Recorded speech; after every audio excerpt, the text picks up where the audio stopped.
बहुत स्वागत है आपका। आप देख रहे हैं हरियाणा न्यूज। मैं हूं आपके साथ सृष्टि मेहता। तो पंचायत चुनाव पर अब खतरा मंडरा रहा है। आज हम ये सवाल पूछ रहे हैं।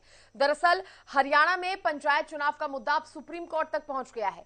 पंचायत चुनाव को सुप्रीम कोर्ट में चुनौती दी गई है और इसके बाद सुप्रीम कोर्ट ने हरियाणा सरकार से जवाब मांगा है। जस्टिस यूयू ललित की बेंच ने हरियाणा सरकार को इसे लेकर नोटिस भी जारी किया है। इस याचिका में 2 कानूनों की वैधता को चुनौती दी गई है और सरकार के फैसले को धारा 243 डी का उल्लंघन बताया गया है। आपको बता दें कि धारा 243 डी सीटों के आरक्षण से संबंधित है। अनुसूचित जाति के सरपंच के लिए जनसंख्या को आधार बनाने की मांग की गई है। अब इस मामले की अगली सुनवाई 10 अगस्त को होनी है। तो देखिए, सुनवाई होने में वक्त है। 10 अगस्त को अगली सुनवाई होगी और उससे पहले क्या पंचायत चुनाव पर खतरा ये मंडरा रहा है? क्या पंचायत चुनाव टल सकते हैं? ये सवाल आज हम पूछ रहे हैं। हरियाणा में पंचायत चुनाव का मुद्दा अब सुप्रीम कोर्ट तक पहुंच गया है। पंचायत चुनाव को सुप्रीम कोर्ट में चुनौती दी गई, जिसके बाद सुप्रीम कोर्ट ने हरियाणा सरकार से जवाब मांगा है। जस्टिस यूयू ललित की बेंच ने हरियाणा सरकार को इसे लेकर एक नोटिस भी जारी किया है। इस याचिका में 2 कानूनों की वैधता को चुनौती दी गई है। 2 कानूनों की वैधता को चुनौती दी गई है और सरकार के फैसले को धारा 243 डी का उल्लंघन बताया जाए। सरकार के फैसले को धारा 243 डी का उल्लंघन बताया गया है। आपको बता दें कि धारा 243 डी सीटों के आरक्षण से संबंधित है और इसका उल्लंघन बताया जा रहा है सरकार के फैसले को। अनुसूचित जाति के सरपंच के लिए जनसंख्या को आधार बनाने की मांग की गई है।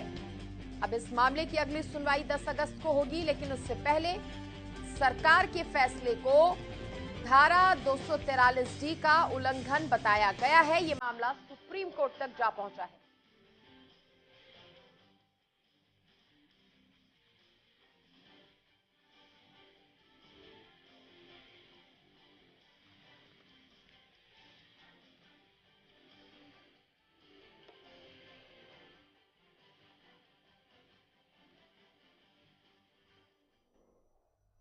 तो वहीं कांग्रेस ओबीसी विभाग के राष्ट्रीय चेयरमैन और पूर्व मंत्री कैप्टन अजय सिंह यादव ने पंचायत चुनाव में पिछड़ा वर्ग को आरक्षण मामले में सरकार को घेरा है। उन्होंने कहा है कि ऐसा करके भाजपा सरकार पिछड़ा वर्ग के हकों को छीनने में लगी है। कैप्टन अजय सिंह यादव ने कहा है कि प्रदेश सरकार ने अभी हाल ही में पिछड़ा वर्ग आयोग बनाया है। आयोग को जल्द से जल्द सर्वे कराकर अपनी सिफारिश रिपोर्ट सौंपनी चाहिए। चुनाव आयोग ने सरकार को पत्र भी लिखा था, लेकिन प्रदेश सरकार ने इस पर कोई संज्ञान नहीं लिया। तो कांग्रेस ओबीसी विभाग के राष्ट्रीय चेयरमैन और पूर्व मंत्री कैप्टन अजय सिंह यादव ने पंचायत चुनाव में पिछड़ा वर्ग को आरक्षण मामले में सरकार को घेरा है। पूर्व मंत्री कैप्टन अजय सिंह ने कहा है कि ऐसा करके बीजेपी सरकार पिछड़ा वर्ग के हकों को छीन रही है। बीजेपी पर पिछड़ा वर्ग के हकों को छीनने का आरोप लगाया है। कैप्टन अजय सिंह यादव ने कहा है कि प्रदेश सरकार ने अभी हाल ही में पिछड़ा वर्ग आयोग बनाया है। आयोग को जल्द से जल्द सर्वे कराकर अपनी सिफारिश रिपोर्ट सौंप देनी चाहिए। चुनाव आयोग ने सरकार को पत्र भी लिखा था, लेकिन प्रदेश सरकार ने इस पर कोई संज्ञान नहीं लिया। तो देखिए, चुनाव आयोग की तरफ से सरकार को एक पत्र लिखा गया था, लेकिन प्रदेश सरकार की तरफ से इस पर कोई संज्ञान भी नहीं लिया गया।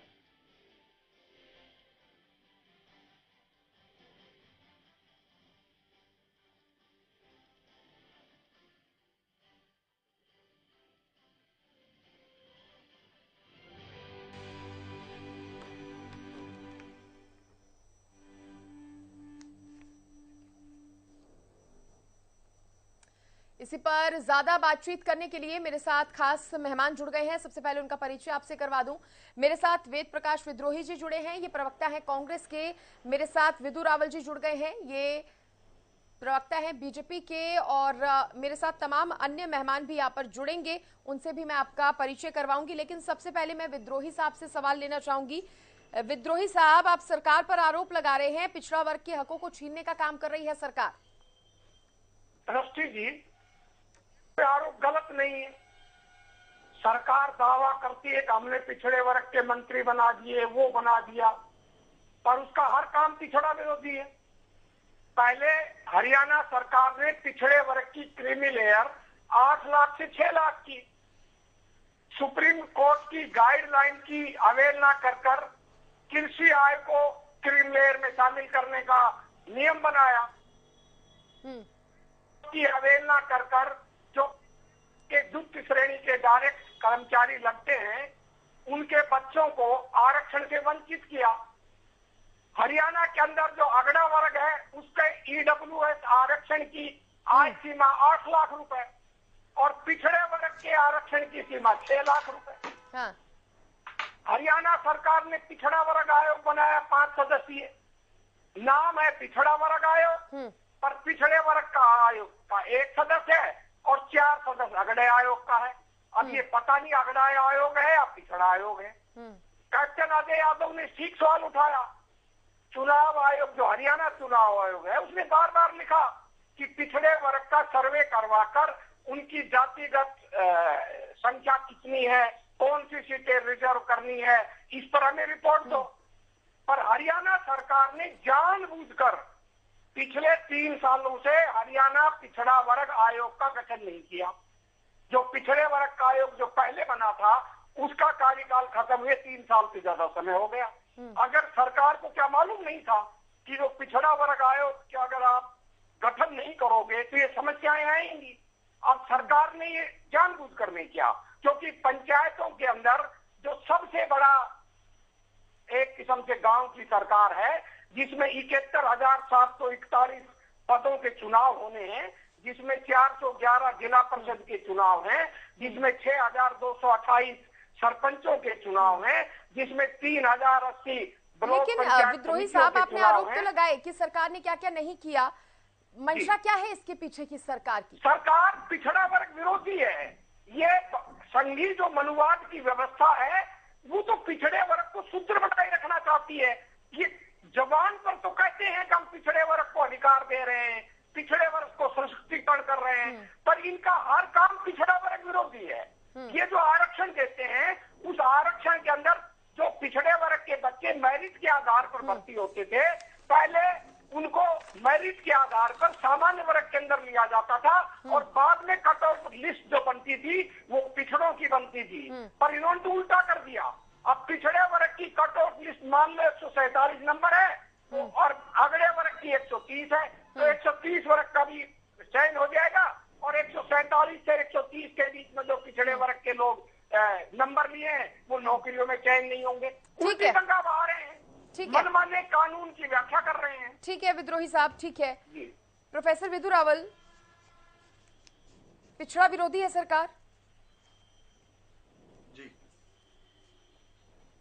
इसके ठीक उलट कांग्रेस पार्टी और हमारा विपक्ष जो है वो पिछड़ा विरोधी है, वो दलित विरोधी है, वो महिला विरोधी है, वो युवा विरोधी है, वो ईमानदारी विरोधी है, वो स्वच्छ पंचायतें विरोधी है। और मैं ये कहूंगा आगे बढ़कर कि वो हरियाणा विरोधी है और वो भारत विरोधी है। रावल साहब,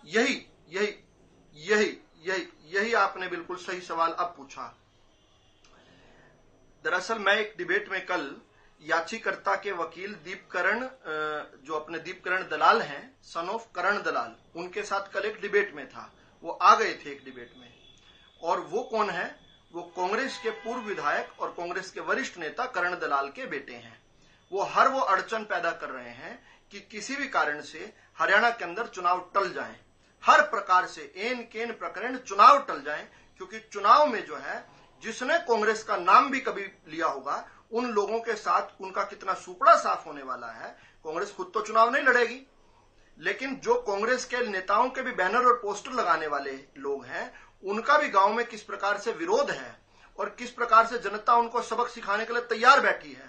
चुनाव ही तो एक हथियार होता है ना जनता के पास।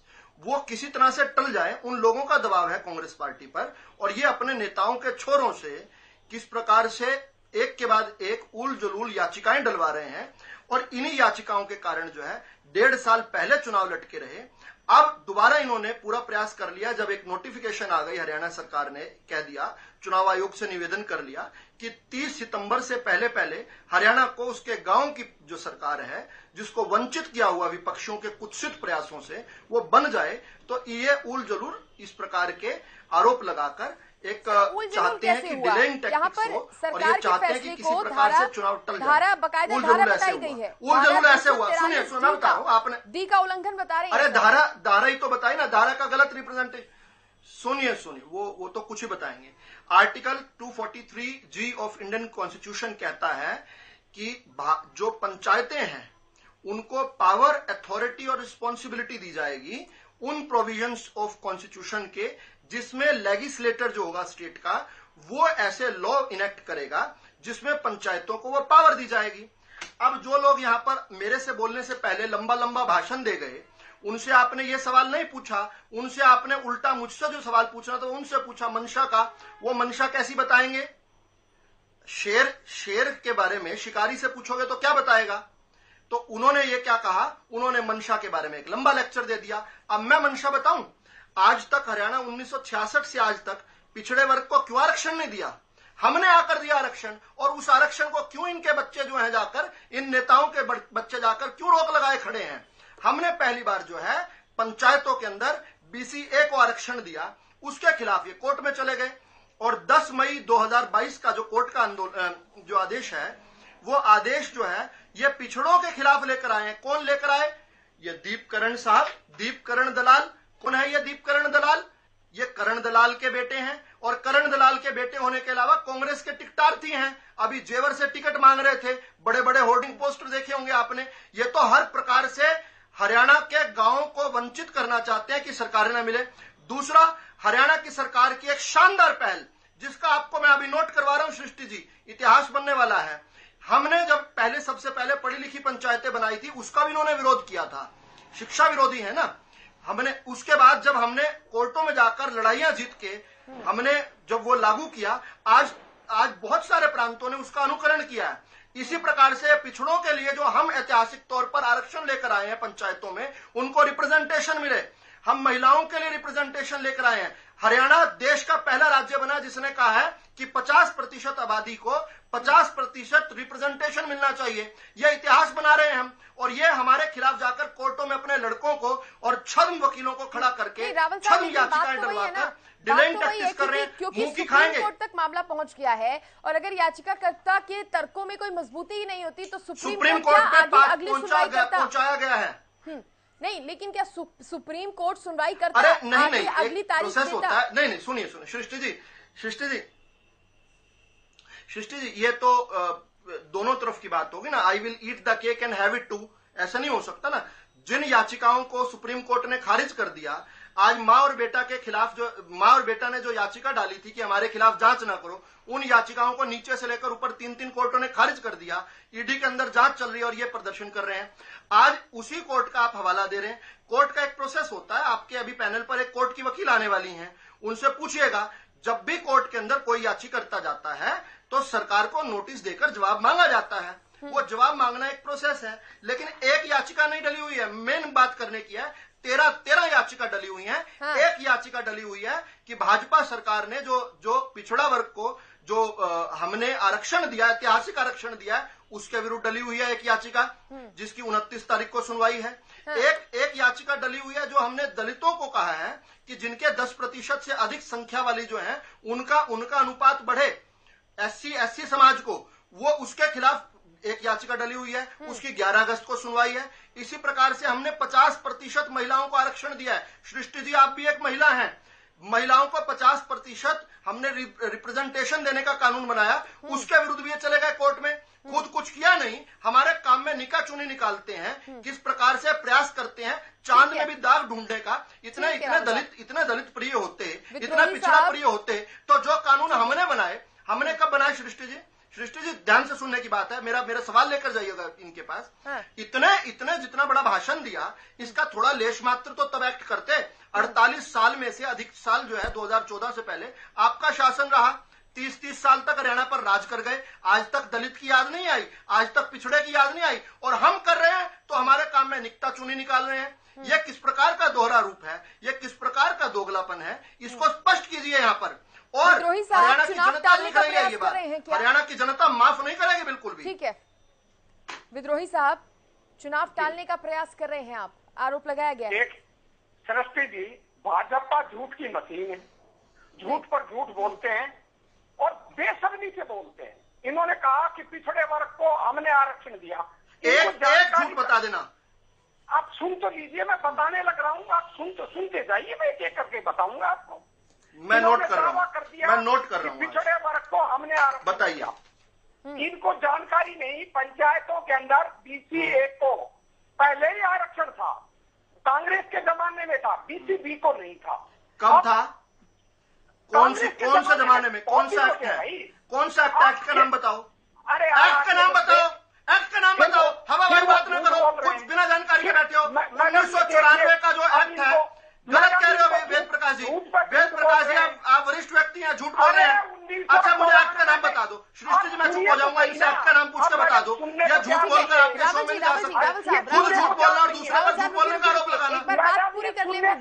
1994 का पंचायती राज सर, ऐसे अगर आप सही भी बोल रहे होंगे ना रावल साहब, आप सही बोल रहे होंगे तो फिर वो बहस बन जाएगी। आप सुन लीजिए ना, विद्रोही जी को आप सुन लीजिए। चलो, मैं वेट कर रहा हूँ। उस एक्ट का नाम बता दो, उस एक्ट का नाम बता दो, मैं वेट कर रहा हूँ। रावल साहब आप सुन लीजिए ना, फिर उसके बाद। अरे झूठ आप बोल रहे हो, मुझे एक्ट का नाम बताओ। विद्रोही जी बात पूरी कीजिए आप अपनी। मैडम, जिनको जानकारी नहीं, इनको मालूम होना चाहिए। ठीक है, आप बात कीजिए। 1994 अरे आपको जानकारी नहीं है, जानकारी दो ना फिर यहाँ पर। फिर हल्ला मचा रहा है, फिर मैडम कौन से एक्ट में दिया गया है? आपको तो पता ही है, एक्ट का नाम नहीं पता। चर्चा नहीं हो पाती ना, कंटिन्यू। मैडम, मैं सृष्टि जी वो झूठ बोल रहे हैं, मैं झूठ नहीं बोलने दूंगा उन्हें। उन्हें एक्ट का नाम पूछ ले और कंटिन्यू करें अपनी बात को। उठाने का पूरा मौका मिलेगा। अरे एक्ट का नाम बता दे, झूठ बरगलाने नहीं देंगे। विद्रोही साहब रुकिए, उनको कहो एक्ट का नाम बता दे, मैं चुप हो जाऊंगा। सर आपको टाइम मिल रहा है पूरा। विद्रोही साहब रुकिए। धन्यवाद। अरे विद्रोही साहब रुक जाइए, आपको अपनी पार्टी की तरफ से पक्ष रखना है सर, बहुत महत्वपूर्ण मुद्दा है। धन्यवाद, आपकी इतनी चुनाव से जुड़ा बहुत महत्वपूर्ण मुद्दा है विद्रोही साहब, रणछोड़ है, नहीं होना। रणछोड़ है। रावल साहब रुक जाइए, रावल साहब ये आप गलत कर रहे हैं। छोड़कर जाते हैं, यहाँ झूठ की पोल खोल दी तो भाग गए। नहीं रावल साहब, अगर आप ऐसे बोलने नहीं देंगे तो ठीक हो चर्चा। गया ये। अब असल में वो झूठ कह रहे थे, असल में नहीं झूठ बोल रहे थे वो। मैंने उनसे बार बार निवेदन किया कि वो एक्ट का नाम बताएं, वो झूठ बोल रहे थे। मैं अब बता देता हूं, मैं बता देता हूं, उन्होंने जो नहीं बताया मैं बता देता हूं। 1994 का हरियाणा पंचायती राज निर्वाचन नियम 1994 जो है, उसके आधार पर जो हमने उसी एक्ट को हमने संशोधन किया 7 दिसंबर 2020 में, जिसके खिलाफ ये याचिकाएं डली हुई हैं। 7 दिसंबर 2020 से पहले ओबीसी वर्ग को यानी BC-A वर्ग को इसमें कब आरक्षण कौन से संशोधन में दिया गया या मूल एक्ट में दिया गया, बता दें आकर, दोबारा आकर बता दें, अगली डिबेट में आकर बता दें। कोरा झूठ हम इतिहास रच रहे हैं, जाकर कोर्टों में याचिका डालते हैं, डिबेट पर आकर झूठ बोलते हैं। इस प्रकार कैसे चल सकता है? सीधे सीधे तौर पर बताएं, क्या करण दलाल का लड़का नहीं है वो दीपकरण जिसने याचिका डाली हुई है? क्या आज तक इन्होंने कभी आरक्षण नहीं दिया? हम दे रहे हैं तो उसका विरोध कर रहे हैं। क्यों कर रहे हैं विरोध? ये सीधे सीधे सवाल है, इनका उत्तर कौन देगा? सृष्टि जी, आपको उत्तर लेने पड़ेंगे। आप उनसे अगर ये सवाल पूछेंगे कि इसके पीछे सरकार की क्या मंशा है, अरे सरकार का प्रवक्ता बैठा है, बता देगा मंशा। छोड़ करना चाहते, ठीक है, हम दोबारा नहीं, उनसे सवाल तो सही पूछिए ना, उनसे सवाल तो सही पूछिए आप। ठीक है, संपर्क उनसे दोबारा करने की कोशिश हम करेंगे। रावल साहब, मैं आपसे ये भी जानना चाहूंगी, पूर्व मंत्री कैप्टन अजय सिंह जो कि कांग्रेस ओबीसी विभाग के राष्ट्रीय चेयरमैन भी हैं, उन्होंने कहा है कि प्रदेश सरकार ने अभी हाल ही में पिछड़ा वर्ग आयोग बनाया है, आयोग को जल्द से जल्द सर्वे कराकर अपनी सिफारिश रिपोर्ट सौंपनी चाहिए। चुनाव आयोग ने सरकार को पत्र भी लिखा था, लेकिन प्रदेश सरकार ने इस पर कोई संज्ञान नहीं लिया। देखिए, पत्र उन्होंने बहुत जगह लिखे होंगे, अच्छी बात है, लिखने चाहिए। उनको एक नया काम मिला है तो पत्र भी लिखें, लेकिन वो खुद हरियाणा के माननीय मंत्री रहे हैं, 10 साल तक मंत्री रहे हैं, बहुत लंबे समय तक बिजली विभाग के रहे हैं, उससे पहले भी दूसरे विभागों के मंत्री रहे हैं। अच्छा होता कि जब अपनी सरकार थी तब पिछड़ों का भला करने का कुछ सोचते, तब जाकर उस समय जाकर पिछड़ों को जो हमने ऐतिहासिक आरक्षण दिया है, इस प्रकार का आरक्षण वो देने की बात करते हैं। ये मुख्य धारा में जोड़ने की बात है। आप विपक्ष में जाकर अच्छी अच्छी बातें करने लगो तो ठीक है, लेकिन आप खुद भी तो, आपको जनता ने अवसर दिया था। उस समय आपने क्या किया? आज जो है, आज अच्छे काम किया, यहाँ पर विरोध करना। और सृष्टि जी, ये भी एक रिकॉर्ड की बात है, हर अच्छे काम का विरोध हुआ है। इस विपक्ष जो है, इतना गलत विपक्ष हमें मिला है, हमें इतना दुर्भाग्य इस देश का कि 2014 से जो विपक्ष मिला है, हर अच्छे काम का हमने जनधन की योजना लेकर आए। अब गरीब को जिसको बैंक में भी नहीं घुसने दिया जाता था, बैंक के मैनेजर उसको बाहर निकाल देते थे, जिसके कपड़ों में से बदबू बोलते थे कि आती है हमारे, उनके अगर मुफ्त में खाते खुल रहे हैं, उनके आज सशक्तिकरण हो रहा है, उसका विरोध हो सकता है क्या? कब? आप खुद पूछिए, किसी से पूछिए, क्या गरीब के खाते खुल रहे हैं उसका विरोध होना चाहिए था क्या? उसका भी विरोध किया कि नहीं किया? जनधन खातों का। आज जब कोविड काल में उन्हीं जनधन खातों में हमने देखा कि रकम आई है, 500 कहीं आई है, कहीं पर 2000 आई है, तो उन्हीं खातों के तहत ही तो आई, नहीं तो क्या उपकरण था सरकार के पास उस समय देने का? लेकिन इन्होंने हर अच्छे काम का मजाक उड़ाया। जब हमने जीएसटी लागू किया, ये नहीं कर पाए, हमने किया, उसका विरोध किया। यहां पर बैठकर जीएसटी के काउंसिल के अंदर तो समर्थन करते हैं क्योंकि वहां पर टैक्स मिलता है, लेकिन यहां पर आकर इनके प्रवक्ता विरोध करते हैं जीएसटी के काउंसिल के फैसलों का। ये किस प्रकार का दोहरा चरित्र है? देश की सेना अपनी ब्रेवरी के साथ जो है, सीमा पार जाकर आतंकवादी ठिकाने, जो हमारी सरकार बनी तब से नहीं है, जो इतने सालों से है, उसका भी विरोध कर रहे हैं। मांगा गया है हरियाणा सरकार से, नोटिस देकर जवाब मांगा गया इस मुद्दे पर। ये एक यूजुअल प्रोसेस है। क्या जवाब सरकार की तरफ से दिया जाएगा?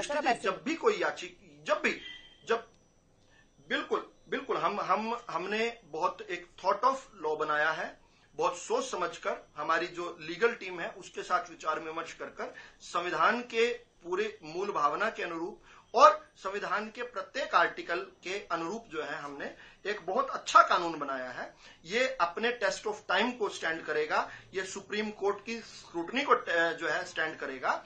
और जैसे सभी जो विपक्ष के लोगों ने जितने केस डाल रखे, एक के बाद एक सभी याचिकाएं फाड़ी गई हैं, कोर्ट ने हर याचिका तो खारिज की है। तो इस प्रकार से ये याचिकाएं जो केवल और केवल टाइम डिले के लिए की गई हैं, ये याचिकाएं भी दूर होंगी। लेकिन दुर्भाग्य से इसका दूसरा पक्ष ये समझने की बात है कि इसका खामियाजा हरियाणा की जनता को करना पड़ता है। हम 1.5 साल तो पहले डिले हो गया, पहले कोविड काल था, फिर ये इस प्रकार से एक के बाद एक याचिकाएं डालकर दूसरे विपक्ष को जो है, विपक्ष को समझना चाहिए, जब तक सकारात्मक राजनीति नहीं करेंगे तब तक जमीन नहीं मिलेगी पैर रखने के लिए भी। जनता जो है बड़े आज विवेकशील है, जनता देखती है कि कौन जो है हमारे हितों के लिए लड़ाई कर रहा है। चुनाव टलने जैसी नौबत भी आ सकती है कि रावल साहब? देखिए, ये तो माननीय सुप्रीम कोर्ट के विवेक के ऊपर है, लेकिन हम अपने जिस प्रकार से मैं आपको पहले भी बता सकता हूं, हमसे जब पहली डेट पर हमें जवाब मांगा गया, हमने कोई डिले नहीं किया। हमने जब हमें डेट मिली है, और मेरे पास डेट्स हैं यहाँ पर लिखी हुई, कि हमने हर डेट पर जो है जवाब दिया। हमें सबसे पहले कहा गया कि आप जवाब दायर कीजिए, हमने तुरंत किया। जबकि जो याचिकर्ता है, जिसके पास जवाब तैयार होता है, उनको जब जवाब देने को कहा जाता है तो वो एक के बाद एक डेट्स लेते हैं। ये सिंपल एक डिलेइंग टैक्टिक्स है। ये हरियाणा की जनता को अच्छे कानूनों से वंचित करने की टैक्टिक्स है। जिस प्रकार से नियुक्ति हो जाती है, नियुक्ति के बाद कुछ लोगों को कोर्ट में भेज दिया जाता है ताकि नियुक्ति के ज्वाइनिंग जो है कुछ दिनों बाद मिले। ये केवल और केवल जो है अड़ंगा लगाने की राजनीति है। ये केवल और केवल जो है विशुद्ध रूप से हरियाणा के बढ़ते कदमों पर जंजीरें बांधने की कोशिश है, जिसको हरियाणा की जनता नकारती है। इस पर लिया जाता है। फिलहाल बहुत शुक्रिया रावल साहब जुड़ने के लिए। विद्रोही साहब भी हमारे साथ जुड़े, उनका भी बहुत बहुत धन्यवाद इस चर्चा में शामिल होने के लिए। तो पंचायत चुनाव पर खतरा मंडरा रहे, लेकिन ये जल्द ही साफ हो जाएगा कि अपने समय पर पंचायत चुनाव होते हैं।